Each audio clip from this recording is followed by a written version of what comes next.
As we honor and celebrate Essex's 30 years of serving clients in commercial real estate, I'm often reminded of the significant relationships that have been fostered throughout the decades. Relationships have always been the building block of our organization, and in an industry such as ours, where the focus is on transactions and velocity, quite often the true tone of a relationship gets overshadowed. A relationship is not just a buyer or seller that you refer to as a client. It goes far deeper than that. It's a connection. A connection between people built and fostered through respect, trust, and friendship that positively impacts your life forever.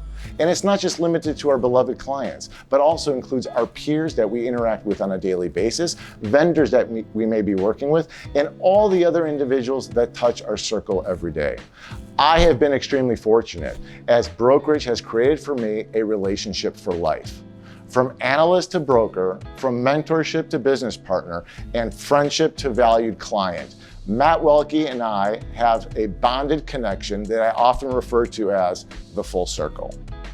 I remember this moment so vividly when you first walked into my office. This was 19 years ago, and you came in out of college and you wanted to get into investment real estate. And the only position that I was hiring at that time was an analyst. And you were so bright-eyed, aggressive, and so enthusiastic about getting into our industry, but I never quite knew what really attracted you to commercial real estate.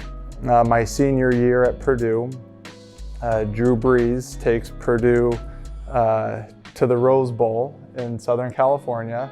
So we go out there with a bunch of friends, with my girlfriend at the time, who's now my wife, and my aunt says, "You've got to bring your suit with you."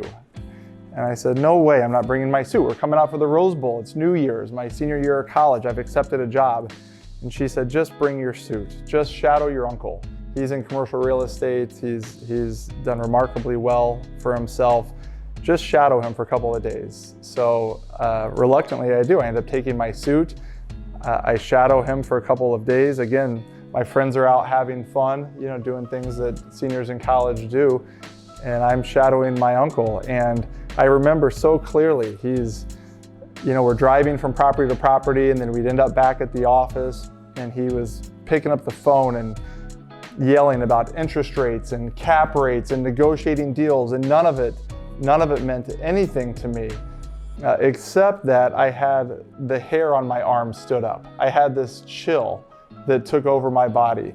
And I said, this is what I want to do. This is exciting. This is entrepreneurial. This is you can make something of yourself. The more you put into it, the harder you work, the better you are at what you do, is a direct correlation to the success that you can find. And then that's what led to my first interview with you. Well, I can tell you that entrepreneurial spirit and that aggressiveness did show when we worked together initially when you first came into the business. I remember you had a work ethic that mimicked mine, and maybe it's because I kind of pounded it into you, but it was really working from 7 a.m. till 7, 8, 9 p.m. and taking an hour off maybe for lunch or some exercise, and working 7 days a week. I remember numerous conversations where you would call me and say, "Steve, I really don't want to call anybody. It's too late. Most people are having dinner or they're already in bed." And I think collectively we made a decision to go through your database and try to look for owners who are maybe on the other coast and they're 2 hours earlier. So in essence, you're reaching them at 6 o'clock as opposed to 8 o'clock. And your first deal was sourced solely by doing that. Do you remember that with Joe Lee? One of those calls, I'll never forget it, was to Joseph Lee. He owned 5411 North Winthrop, 98 units in Edgewater. And Joseph Lee said, he answered the phone and he said he'd like to sell. And he caught me off guard. I was like a deer in the headlights. I didn't know what to say. That's the call you want. Yeah, it's the call you want. And he said he wanted to sell, and I didn't know what to say. And I said, "Can I call you right back?" He said, "No problem." So I called Steve, and now it's probably 9 o'clock at night. I said, "Steve, I just called Joseph Lee on 5411 Winthrop, and he said he wants to sell." And you said, well, what'd you say to him? I said, I froze. I said, I got to call you back. And you said, okay, no problem. You weren't upset with me. You didn't make me feel like a dummy for not knowing what to say. You said, no problem. Just call him back. Say this, this, and this, which I did. I called him back and said exactly what you told me to tell him. And I don't know if you remember, but it led to you and I putting that deal together. After working, Steve and you and I were working together for about 3 years, and I was starting, by hard work or luck or a little bit of both, starting to put a few deals together.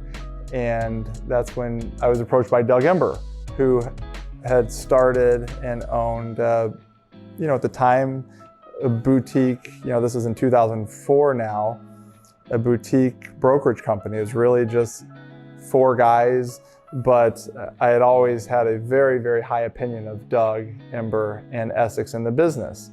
Honestly, on one hand, it felt like an absolute no-brainer. It was a very highly regarded company.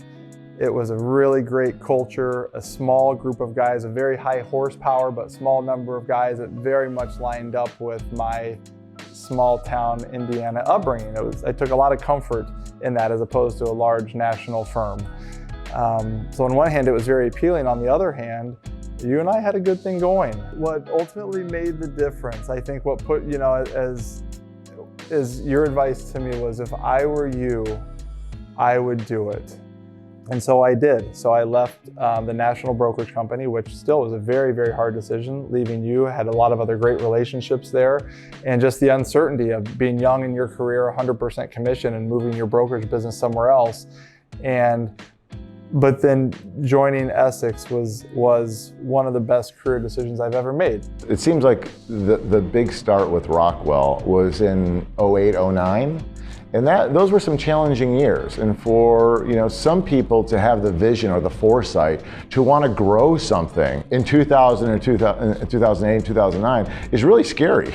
But you actually took the leap to say, I really want to grow my acquisition portfolio and grow our business on that end.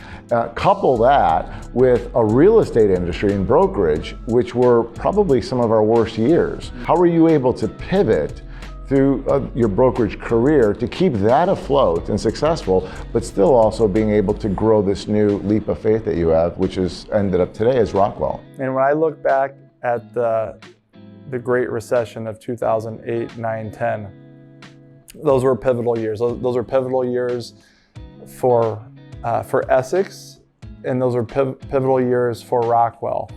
And what I mean by that is Essex, being more of a boutique firm, powerhouse but boutique, was quickly able to adapt to the change that was occurring.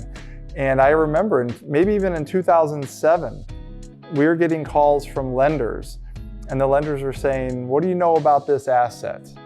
What do you know about this borrower? What do you know about this project? What do you know about this neighborhood? And this was before the recession set in. This what was feeling like a supply and demand issue. There was a big condo boom, and all the buildings were being bought as apartments and then converted to condominiums and sold.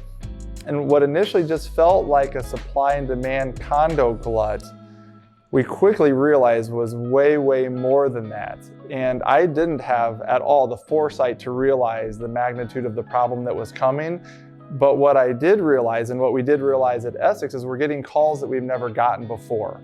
So then in these conversations with these lenders, we realized that as the bigger problems started coming, when the recession really started setting in, we were able to pivot. With Essex, we were able to pivot and start representing these clients and representing them, not just from introducing them to customers and clients, but we were able to represent their interests and start helping them understand the value of their collateral. And when we quickly pivoted to change our relationship with these lenders to where we could give them advice, I think we were the first brokerage company in Chicago. I'd like to say one of the earliest in the country, but I can't speak to certainty with that, but certainly one of the first in Chicago.